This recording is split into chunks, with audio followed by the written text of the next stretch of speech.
AI, Galaxy AI, मोटो AI, Realme AI, Apple वालों का अलग ही चल रहा है। एआई का फुल फॉर्म होता है आर्टिफिशियल इंटेलिजेंस। ये कह रहे हैं नहीं एप्पल इंटेलिजेंस। भाई इतनी जरूरत भी है हमें इस एआई की, और अभी तक तो ठीक था, लेकिन स्कूल में एआई के नाम का सब्जेक्ट लॉन्च हो चुका है। दोस्त मेरा नया फोन लाया, कह रहा है कि भाई इसमें एआई है। एआई का यूज केस नहीं पता है, बस होना चाहिए फोन में। तो इतनी एआई की हाइप में ये स्मार्टफोन कंपनीज ने अब एआई नामक मंजन बेचना शुरू कर दिया है। आपको बॉक्स पर बड़ा बड़ा एआई लिखा हुआ मिलेगा। लोग लिटरली एआई के नाम पर 2-4 हजार रुपए एक्स्ट्रा देने को तैयार हैं। ये जितना मजेदार दिख रहा है उतना खतरनाक भी हो सकता है। फेसबुक जैसी कंपनी जिन पर अक्सर डेटा ब्रीचेस के चाइल्ड के इल्जाम लगते हैं, 37% of them reported that they had been exposed to nudity on the platform unwanted in the last 7 days. ऐसी कंपनीज भी हमारा आपका डेटा यूज कर रही हैं अपने एआई मॉडल को ट्रेन करने के लिए। आज इस वीडियो में हम एआई का यूज केस आपको बताएंगे कि भाई अगर आपका काम है एआई का तो जरूर एआई फीचर्स वाले फोन खरीदिए, वरना बेवजह मत पड़िए इसमें। बहरहाल वीडियो एंड तक देखिएगा। So let's get started. दोस्तों एआई बेसिकली ट्रेंड में तब आया जब चैट जीपीटी बहुत कायदे से हिट हुआ। और चैट जीपीटी हम सबको पता है कि ओपन एआई ओन करती है, और माइक्रोसॉफ्ट ओपन एआई को ही ओन करती है। ये हमें काफी बाद में पता चला। और माइक्रोसॉफ्ट के पास मेरा मानना है गूगल जितना डेटा है। माइक्रोसॉफ्ट विंडोज ऑलरेडी हम सालों से चला रहे हैं। माइक्रोसॉफ्ट एज्योर जो कि इनकी क्लाउड सर्विस है, जो बड़े बड़े ऑर्गेनाइजेशन यूज करते हैं, उसका भी डेटा इनके पास है। माइक्रोसॉफ्ट ऑफिस बच्चे को पता है। तो जितना ज्यादा डेटा होगा उतना ज्यादा अच्छा एआई मॉडल आप ट्रेन कर पाओगे। ये लाइन याद रखिएगा। अब हम आपको बताएंगे कि स्मार्टफोन्स में एआई कहाँ यूजफुल है और कहां बस मार्केटिंग मूव है। अब स्मार्टफोन में इस एआई ने कैमरे से एंट्री मारी। एआई कैमरा, एआई स्टेबलाइजेशन जैसे टर्म्स बहुत पॉपुलर हुए। और हाँ, ये सही भी है कि एआई इमेज और वीडियो स्टेबलाइजेशन काम आते हैं। खासकर मोटोरोला और सैमसंग के फोन्स पे स्टेबलाइजेशन काफी अच्छे से वर्क करता है इस एआई की ही मदद से। स्पेशली ये एआई बैकग्राउंड रिमूवर, ये भी काफी अच्छे से वर्क करता है। इवन रियलमी के फोन्स पे भी ये फीचर आ चुका है। लेकिन यहाँ कैमरे के मामले में एक छोटा सा मार्केटिंग फ्रॉड, ये गिमिक चल रही है। एक्चुअली ब्रांड्स के एडवर्टाइजमेंट में लिखा हुआ रहता है कि 50 मेगापिक्सल्स एआई ट्रिपल कैमरा। अब नेचुरली ऐसा लग रहा है कि 3 कैमरा है और तीनों 50 मेगापिक्सल्स के हैं, और तीनों में ही एआई आता है। लाइक एक नोविस बंदा जिसको स्मार्टफोन वगैरह की नॉलेज नहीं है, उसको तो यही लगेगा। लेकिन नॉर्मली सिर्फ एक ही कैमरा 50 मेगापिक्सल्स का होता है, और एआई भी इसी मेन कैमरा में ही होता है, वो भी नाम का। तो ये हो गई एआई कैमरा की बात। इसके बाद एक और प्रॉब्लम शुरू होती है, एआई टाइपिंग सपोर्ट। मतलब आपके वर्ड्स को जो आप टाइप करते हो उसको एआई करेक्ट कर देगा और रिफ्रेश कर देगा। इसकी सच में अभी तक तो जरूरत नहीं पड़ी मुझे। As a content creator, as a video editor, as a script writer, अगर मैं किसी ब्रांड को या कंपनी को रीच आउट कर रहा हूँ जॉब के लिए या कोलैबोरेशन के लिए, मैं खुद उस मेल को या मैसेज को लिखूंगा, है कि नहीं। फिर भी ये फीचर पोस्ट वगैरह लिखने के लिए काफी बढ़िया है, लिंक्डइन पे, खासकर इंस्टाग्राम पर, तो ये भी एक काम का फीचर है। लेकिन यहाँ एक और प्रॉब्लम आ जाती है कि जो हाई एंड स्मार्टफोन होते हैं, गूगल पिक्सल, सैमसंग की एस सीरीज, इसमें ये टाइपिंग असिस्ट या रिफ्रेशर काफी अच्छा वर्क करता है। लाइक आपके टेक्स्ट को अच्छे से मॉडिफाई कर देगा, जबरदस्त टोन आ जाएगी। लेकिन वही 30-40 हजार के फोन में या उससे नीचे ये फीचर अच्छे से वर्क नहीं करता है। हैरानी की बात तो ये है कि अब 30-40 हजार के फोन सस्ते कहे जाने लगे हैं। अब सर्किल टू सर्च की तरफ चलते हैं। सर्किल टू सर्च सैमसंग की हाई एंड सीरीज में, गूगल पिक्सल सीरीज में जो आता है, इसका भी कुछ खास यूज पर्सनली मैंने नहीं किया। क्योंकि अगर कोई रिसर्च करनी है मुझे, नॉर्मली तो मैं पीसी में ही स्क्रिप्ट राइटिंग या रिसर्च करता हूँ। वहाँ कॉपी इमेज और पेस्ट कर दो इमेज सर्च में, सब कुछ मिल जाता है। और यही सेम फीचर आपको स्मार्टफोन में भी मिलेगा। अक्सर स्मार्टफोन में ये फीचर आपको यूज करना है तो इमेज के ऑप्शन में जाओ, सर्च ऑन गूगल करो और आराम से इमेज सर्च हो जाएगी। अब इंस्टा पे किसी रील में किसी प्रोडक्ट को सर्च करना है, उसके बारे में पता लगाना है, तो नॉर्मली स्क्रीनशॉट ले लो और फिर इमेज सर्च करके जो पता करना है पता कर लो। लेकिन नहीं, इससे भी ज्यादा फ्यूचरिस्टिक जिन लोगों को बनना है वही इस सर्किल टू सर्च वाले फीचर का यूज करेंगे। अब सिर्फ इस फीचर के नाम पे फोन का प्राइस बढ़ा दिया गया है, ये गलत चीज है। लेकिन यहाँ एक अच्छी बात सैमसंग के गैलेक्सी एआई की ये है कि इसमें और कई सारे काम के फीचर्स हैं, जैसे वॉइस ट्रांसक्राइब करना, ये काफी ज्यादा काम आता है वीडियो एडिटर्स के लिए या कंटेंट राइटर्स के लिए। फिर लाइव कॉल ट्रांसलेशन, ये और भी गजब फीचर है। इसमें आप किसी फॉरेनर से या किसी दूसरी लैंग्वेज वाले बंदे से बात करते वक्त लाइव ट्रांसलेशन के साथ बात कर सकते हो, ठीक मोदी जी की तरह।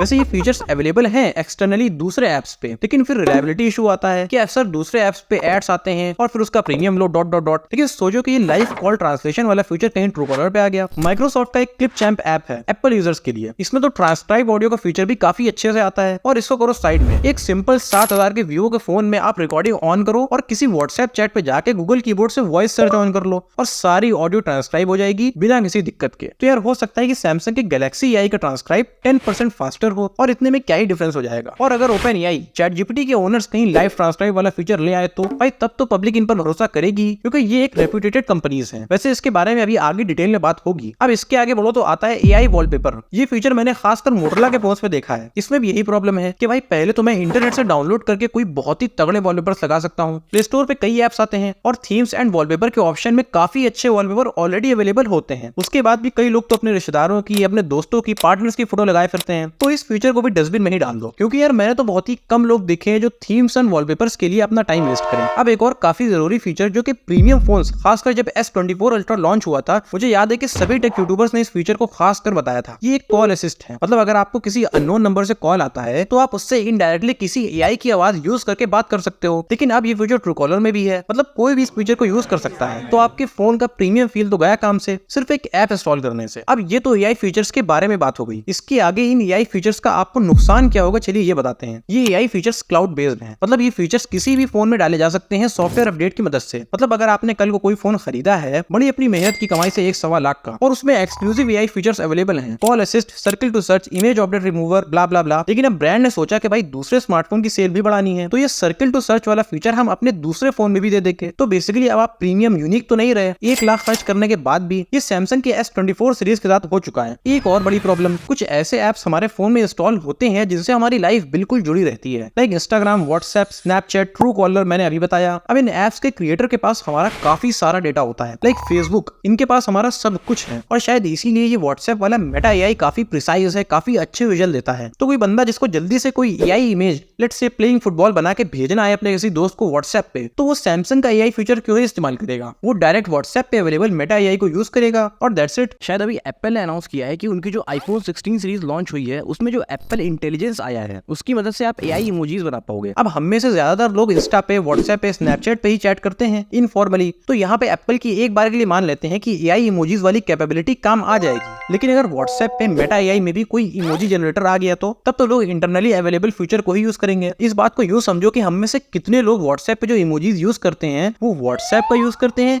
या अपने कीबोर्ड वाला यूज करते हैं। शायद 99% लोग व्हाट्सएप वाला ही यूज करते हैं। तो ओवरऑल कहने का मतलब है कि इन एआई फीचर्स के नाम पे हम क्यों ही पे करें। एक और इंपॉर्टेंट पॉइंट कि ये एआई फीचर्स तकरीबन सारे ही क्लाउड बेस्ड होते हैं। मतलब आप इन्हें जब भी यूज करते हो तो पहले आपका इनपुट कंपनी के सर्वर के पास जाता है, फिर रिस्पॉन्स आता है। तो इस प्रोसेस में बैटरी काफी खर्च होती है, फोन हीट होते हैं और शायद इसीलिए मोटोरोला के फोन्स वीडियोस के मामले में स्ट्रगल करते हैं, क्योंकि इतना हैवी एआई यूज होता है मोटोरोला के फोन्स के कैमरा में। तो फोटोज में तो एआई काफी अच्छा वर्क करता है, 2-3 सेकंड की बात होती है, लेकिन वीडियोस में हीटिंग इश्यूज की वजह से फ्रेम ड्रॉप्स मिलते हैं। अब नेक्स्ट और लास्ट पॉइंट ये है कि स्मार्टफोन्स फीचर्स के नाम पे कैमरा, बैटरी, परफॉर्मेंस के मामले में एक सैचुरेशन पॉइंट पर आ चुके हैं। फॉर एन एग्जांपल, अभी मुझे एक प्रोडक्ट शूट करना था तो मैंने iPhone 10 यूज किया और भाई साहब इतनी कमाल की स्टेबिलिटी है उसमें 4K 60 FPS पे कि क्या बताएं। कोई एआई नहीं, कोई 200 मेगापिक्सल्स के कैमरे नहीं। तो बेवजह इन एआई फीचर्स को रीब्रांड करके सॉफ्टवेयर को एज अ प्रोडक्ट बता के दिखाना कि भाई इसमें कुछ नया है और फिर उसमें 15-20 हजार एक्स्ट्रा आपसे चार्ज करना, ये लिटरली मेरी नजर में एक चालाकी है ब्रांड की। और अगर हम ऐसे फोन खरीदें तो ये बेवकूफी है हमारी। अब लास्ट में चलिए कुछ ऐसे स्मार्टफोन की बात कर ही लेते हैं जो लिटरली वैल्यू फॉर मनी है और एआई फीचर्स के साथ भी आते हैं। पहले तो लिस्ट में Realme GT60 है। सही फीचर्स हैं, बहुत खास नहीं है, यही 30 से 40,000 रुपीज की रेंज में आता है। फिर आता है S23 FE, इसका बेस वेरिएंट करीबन 45,000 रुपीज का है, लेकिन 36,000 तक आया था सेल्स के टाइम पर।